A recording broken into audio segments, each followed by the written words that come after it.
Remember this guy from the movie House Bunny? Not many do, but he's a legendary Hollywood comedian. Well, since this movie, he got married, left Hollywood, had 4 beautiful children, and live streams in rural North Idaho. We call him Big Bear, and his listeners are called the Bears. This includes me. But this video is about a comedy and music festival in the middle of a Missouri hayfield. So how did Big Bear and his bear tribe create this? Well, you're in luck, because there's an entire 3-part documentary about it. Go watch it, I'll leave a link to it in the descriptions. But to sum it up, Big Bear dreamed up this idea to buy private land just for him and his supporters. I've been dreaming, guys, dreaming. Guys, I'm so sick of things being done to me that I want to do things again. 1 bike burning a year and at least a couple massive music and comedy festivals. This land could be used for camping, weddings, seminars, farming, and most importantly, a comedy festival. The name of it is Beartaria. In 2022, they had their first annual festival on Labor Day weekend. It was a massive success. Although Big Bear was a no-show, it was filled with music, seminars, activities for the kids, and more. The dream had finally become a reality. The only thing was, the land was not owned by the Bears. We needed to purchase over 100 acres.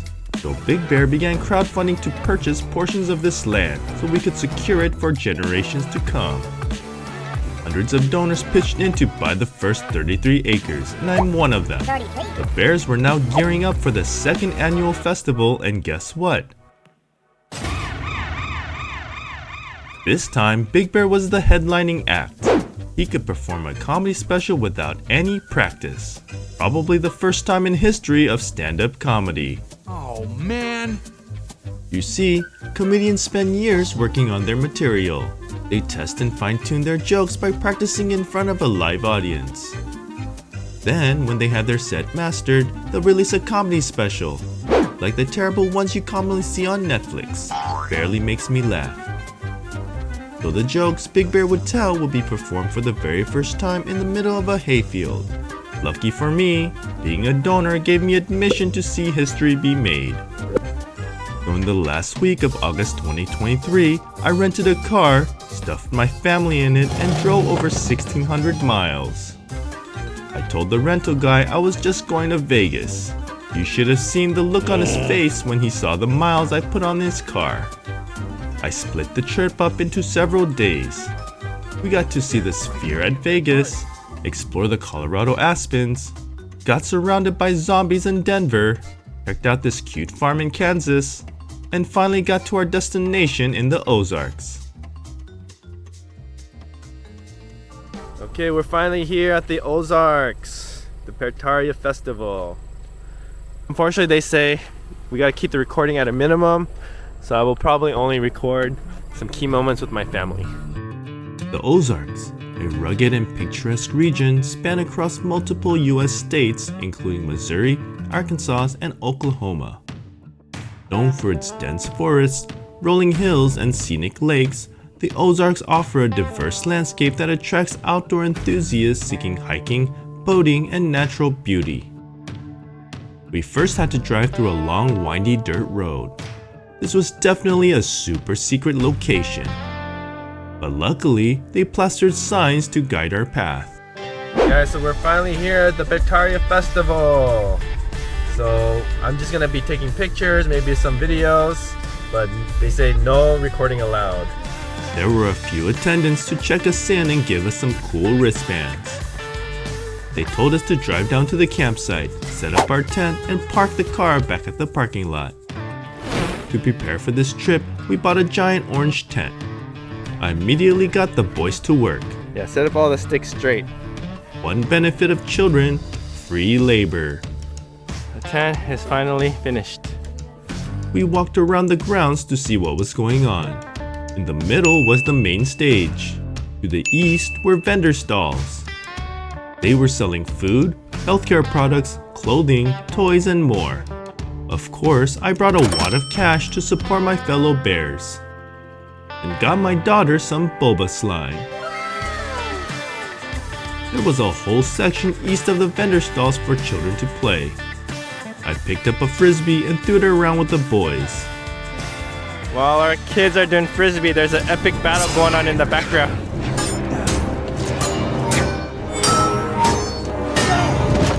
Oh, it ended in a truce. Battle ends. It was really cool to finally be here and see all the bears in person. Nighthawk Bear was someone I've only interacted with on Instagram. I found out his actual name was Isaac, and he's moving to Australia to be with his fiancée. He also has a business selling creams and ointments. I bought one for sunburns, and it's the best moisturizer I've ever used. Left my skin feeling softer than a baby's bottom. He's also one of the organizers for the festival, one of the top guys who's contributed a lot to the community. If you want any of his products, I'll leave a link in the descriptions. Then there was this Asian guy who I never got a chance to talk to, but looks very similar to Sleep Deprived Bear. A guy out in San Fran who loves gardening and playing video games. I wish I talked to him because he looked like he could use a friend. I could really use a friend. It was great to be meeting all the bears, but where was the man of the hour?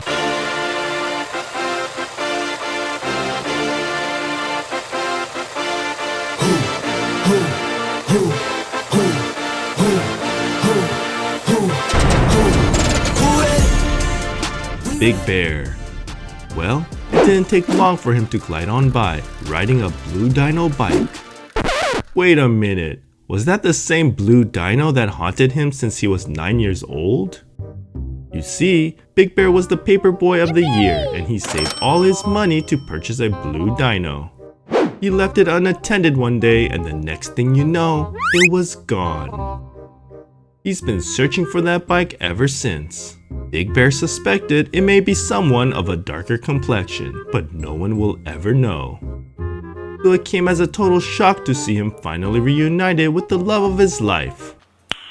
Nice. But as quickly as I saw him, he was gone in an instant. I didn't see Big Bear for the rest of the night, but there's rumors he took that bike all the way to the moon and back. We didn't go to the moon. That evening we got settled in, ready to rest after a long journey. Our neighbor Arky Bear was kind enough to offer us some of his delicious dinner. The kids gobbled it up in seconds. We lit a giant bonfire and the bears talked gravy way into the night. I kind of wish they would lower the volume on some of that gravy. The Kim families got an early bedtime. By the way, the guy behind our tent sounded intoxicated. I would tell you what he was saying, but this is a family show. It went on like that until at least 2 a.m. in the morning. I was tossing and turning all night, while Big Bear was up there looking down on us from that giant white ball in the sky. Good night, Bart King. I hope you have a wonderful dream. We didn't go to the moon. I woke up the next morning exhausted. I must have got a full 1 hour of sleep, and for some reason I was soaking wet. Did I unintentionally do urine therapy all over myself? Oh, come on! No, it was the humidity. It felt like I was in a freezing cold steam room. I got out of my tent, relieved myself at the nearby porta potty, and looked around for a place to wash up. The organizers set up male and female showers. This was the female shower. That looks amazing. And this was the male showers. On second thought, I think I'll pass. So me and my family got in the rental car and drove to the nearest Walmart. We washed our face and brushed our teeth in the store restroom and just looked around for an hour. Liquid death? Hidden in plain sight, guys. I'm curious who would drink this junk.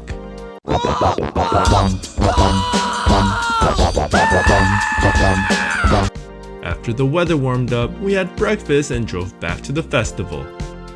Our family was walking around the vendor stalls and we noticed someone. Holy cannoli, that was Talia. My wife follows her on Instagram. Talia's family just moved out to a giant 200-acre homestead and is living the rural dream. I never thought to see her here at the Beartaria festival. Talia was here with her husband and daughter selling goods that they make on their homestead.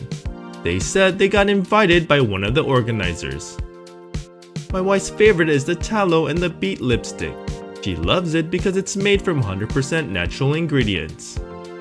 Talia has an online shop where you can purchase it yourself. It's been a few months now and we've almost run out. Time to restock on some more. We finished our encounter with Talia's daughter tying cute beads onto Ellie's hair. What a really cool family. Whoa, wait a minute, what's happening? Some truck came in and started rounding up all the men. No! Can you believe they lured us with pizza? Now I know how these guys must have felt. Oh man, I hope they don't turn us into soap. Plus, I wouldn't make good soap. I'm too Asian. Luckily, we were just going to do backbreaking labor in a hayfield for a few hours. And just like that, we were on our way. The job was to load up all these bales of hay onto a trailer. With the amount of men here, we'll finish this in no time.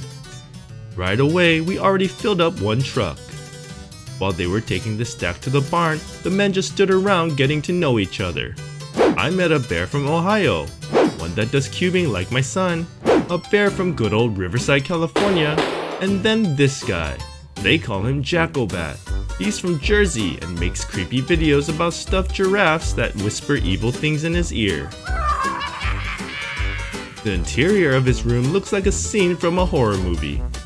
In person, he was very friendly, not what I expected. Then there was Bowler Bear.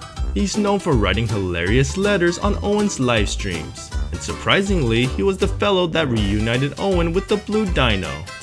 He told me he found it at a nearby town called Tyrone. There were just abandoned bikes all over the place. I wonder why. We all had a great time getting to know one another when lo and behold, Big Bear drives in. I guess he wanted to check on the progress of his slaves. I immediately went over to greet him. Hey Big Bear, how's it going? Hey, you ready for the show? Hey. Okay, I could tell he had a lot on his mind. Big Bear hasn't been on stage for over 3 years and he's only practiced his set in front of a bunch of cows. They say that I don't do stand-up anymore, but I do, don't I, girls? So, hey, girls, I'm gonna move you to another field. I'm gonna hire a moving company. Oh, really? You're not gonna laugh at that? Well, guess what? You're all gonna be hamburgers. No, I'm just kidding. I just overreacted. Hey, girls, how about the politics these days? It's utterly ridiculous. Hey girls, how about I get you on a nice insurance plan? Caflac. Yeah, I still got it. I'm still crushing it. Hey, it's a 2 hay minimum. How about hey girls. Hey girls, the sun's straight up in the sky. I think it's high moon. Hey girls, the sun's up, but later in the day, the moon is gonna come out. Well, anyway, make sure you tip your wait staff and don't drive drunk. I'll see you guys next time. There was a lot riding on this comedy show and it was psyching him out big time. Well, the men wrapped up work and went back to the festival. I came back, I immediately met up with my family and got some of that delicious pizza we worked so hard for. While listening to some live music, my son put in some much needed cubing practice. Then after lunch, we went to the bubble station. Later, Big Bear was found in the distance throwing around some pigskin, trying to forget about his dilemma. What's crazy about Missouri is that it went from freezing cold to boiling hot. To cool down, we got some old-fashioned ice cream sold by our camping neighbor, Arky Bear. Let me see. All that chocolate on your face. I think she got more ice cream on her face than inside her mouth. Yuck. Hey, she kinda looks like a bootleg clown. Tonight, Big Bear was supposed to perform his historical comedy show.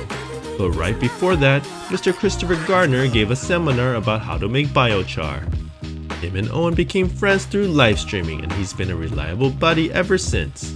I always love when they stream together because it really exercises my brain cells. So anyways, he was demonstrating how to make biochar. Biochar is a black residue made out of carbon and ash, remaining after the pyrolysis of biomass. It's like activated charcoal but better. Way better. Biochar is basically like a toxin vacuum, and if you put it in your garden, plants absolutely love it. Well, Mr. Gardner invented a device so we can produce our own biochar. It basically looks like Oscar the Grouch's meth lab. If you go to his Instagram account, he goes into it in greater detail. He also has his own podcast. You can find it on his website at topherhq.com. Okay, the show was about to begin, and Owen was just sitting at the back of the festival with the lucky N-bomb in his hands. Remember, he hasn't been on stage in over 3 years, and he's only practiced in front of farm animals. His critics have called him a has-been comedian and that he'll never perform comedy again. Were they right? Can he actually be performing an entire comedy special in the middle of a hayfield? Is this some kind of dream, or is it a nightmare? 10 minutes to showtime. 5 minutes. 5, 4, 3, 2.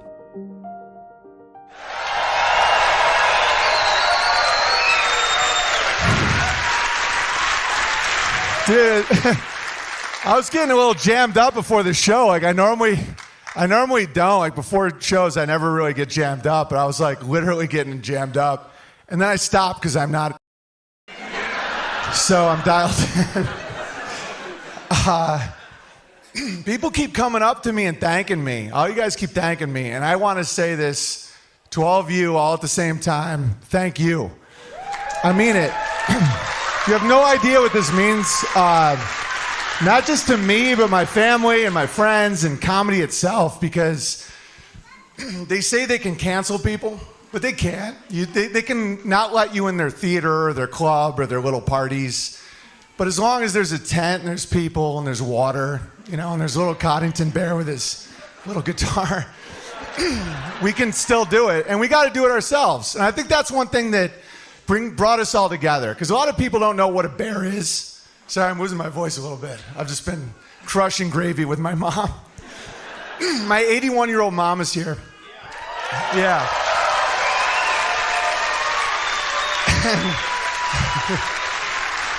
And my wife and my 4 sons are here. And thank you guys so much for being so cool to them. Thank you. Brandon from Beartaria. Thank you, buddy.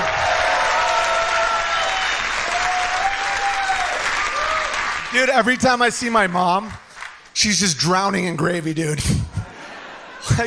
I'm like, hey, Mom. She's like, I just met a nurse who saw what was happening during COVID from within the hospital. I'm like, Mom, you're drowning in gravy. Make sure you drink water. But I've been having the best conversations. Like this one guy came up to me and he goes, this is so epic. This is the best festival I've ever been to. And I'm like, yeah, cool. Yeah, thanks, man. He goes, it's because it's like everything's good. And I'm like, yeah. He's like, at first when you weren't selling beer, I was like, this is going to suck. But like, I feel really good now. I'm like, yeah, because you weren't poisoning yourself this time.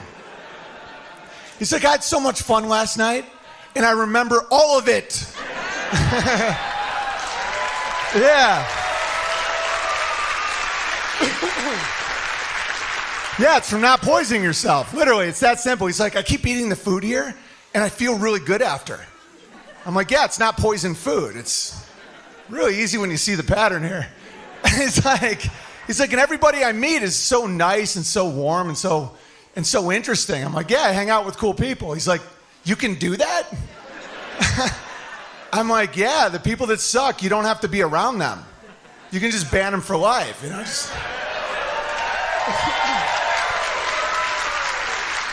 If I talk this whole time a little bit like a pledging sorority girl, is that cool with you guys? So, traveling here with it's so great seeing all the families here, especially people that met at the last festival and now they have a baby, you know? And just seeing the kids run around, because family is wealth, and I tell that to everybody I can. And my son, Walter, while we were traveling, he looks at me like we're going through the airports and all that stuff. And he goes, "Dad, where are all the kids?" And I'm like, "Well, little buddy, it started with something called rollerblading."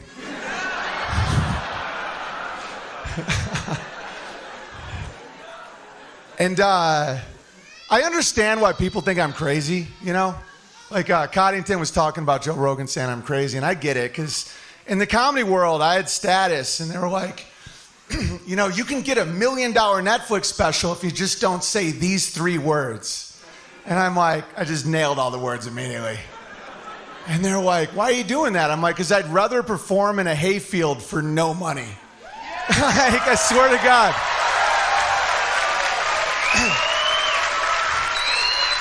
And be free, right? That's something that unifies all of us here. We just want to be honest. We just don't want to tell little lies. Because it got to a point when it was just so crazy. They're like, because before I used to be kind of liberal. I was like, let anybody do what they want. You know, who am I to tell anybody what to do? And then they started doing it to kids. And that's when I was like, no. And they're like, no, you got to go along with this. You know, they're amputating kids. Now, yeah, there's too many. There's like actually kids around here, right? I'm going to try and clean it up a little bit. All right, let's talk about something else. So the 2 places we wanted to get land for our festivals and stuff was Idaho and Missouri. And it's because I saw a pattern. I'm like, where are people not wearing masks? Where are there no rainbow flags? And where does everybody have a gun? Yeah. And the thing that happens, though, when everybody has a gun is your naughty dog you can't chase anymore. You know, when me and my wife lived in Washington, my dog George would always hop a fence and just like get out. And I'd chase him all night long, you know, for hours, just through people's yards. I don't care. What are they going to do? Throw a rollerblade at me, you know? write a Yelp review. I'm just chasing George. And then we moved to Idaho, and I had to talk with my dog George. I said, "George, if you run out, I'm not chasing you, dude." And he's just looking at me because he doesn't speak English. He's a dog. And I'm just like, "Buddy, if you get out, you're on your own, because like we'll get shot here." Like, there's dudes that live next door that knew about the Federal Reserve like 50 years ago. They got like landmines. And so my wife's idea for George was just get him fat. She's like, let's feed him so he can't get over our fence, because we have an 8-foot fence. But George is part boxer, so he has like retard strength, you know? He's just like, and so we start getting him fat. And Amy's feeding him, and he's getting like fat, so he like doesn't quite get over the fence. And I'm so happy. I'm like, Amy, it's such a good idea. And we're eating dinner, and she just keeps bringing me plate after plate of food. And it dawned on me. I look at her, I'm like, you're doing the same thing to me you did to George. Owen still got it, folks. The Bar King is back. That night, the audience got to enjoy real authentic comedy that you can only find in the middle of a Missouri hayfield. Owen ended his set with a standing ovation, and it was pure euphoria.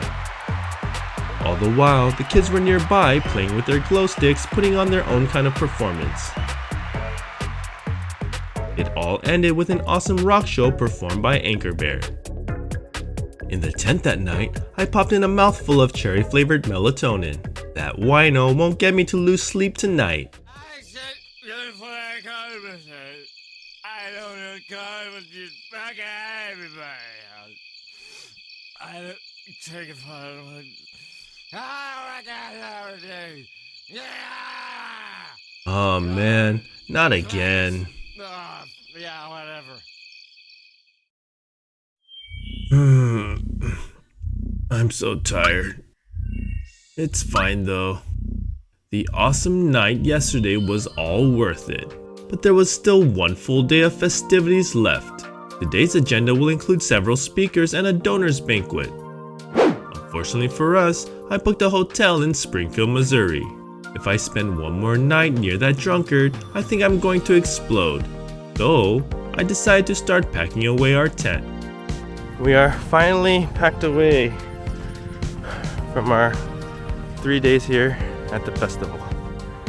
Wait, looks like there's a booth set up behind us. What the heck? It was Jackal-Bat making all that noise.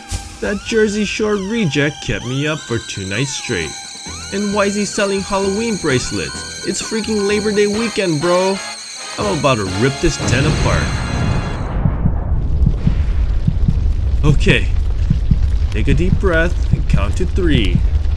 1, 2, 3. Whew. Luckily, I kept it together.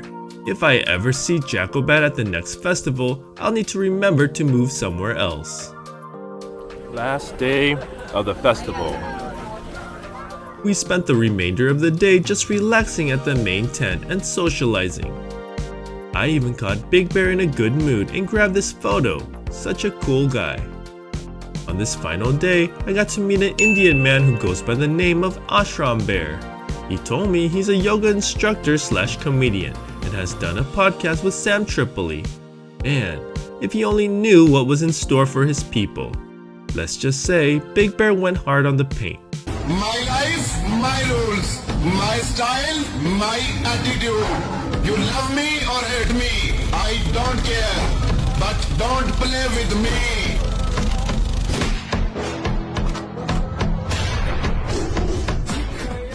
Then we met Electric Universe Bear and her family.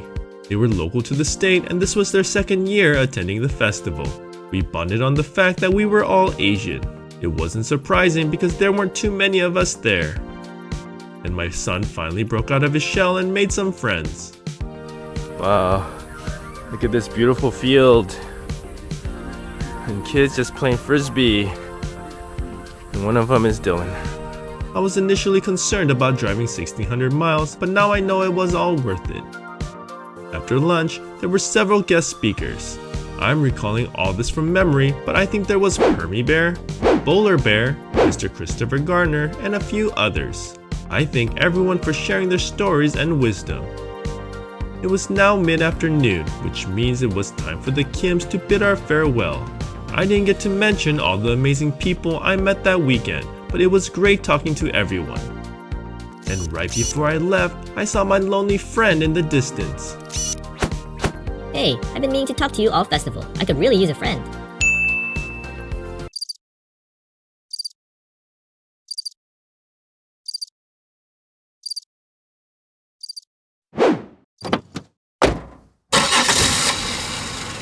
We quickly got in the car and drove off. Can't wait for a nice hot shower. Alright guys, 3 days here at Beartaria Festival. I couldn't record that much because it was they're doing a documentary apparently. So we're gonna right now drive to Springfield. We're gonna stay in a hotel for 1 night and we're going to really decompress from this awesome event. Later that evening, they had a banquet for donors who gave $1,000 or more. The crazy thing is, I heard there was an assassination attempt on a guy named Samoan Poppy. I don't have pictures of him, but he kind of looks like this. Apparently, they tried to poison him with mint. Turns out, mint is extremely poisonous to Samoans, which is unfortunate because he gave Owen's son this sweet sword. They really did him dirty. The final cherry on top for the entire festival was a tomato throwing event. Owen used to be a heckler at a Renaissance fair, so he made a proposition. For donors who gave $10,000 or more, they get the opportunity to throw 33 tomatoes at Owen's face. I wish I could have stayed to see that. The highlights from the online clips was that one of the donors gave Owen's wife a few throws. She has an amazing arm. Owen got beamed right in the head. Ouch, that looks like it hurts. That night, our family got comfortable in our hotel room. Dude, this is amazing. I get to finally catch up on some sleep.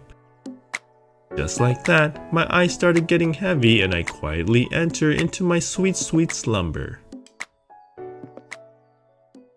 I said, I don't know, God, but just fucking everybody. I don't take it for it. Oh my God, yeah! Are you kidding me?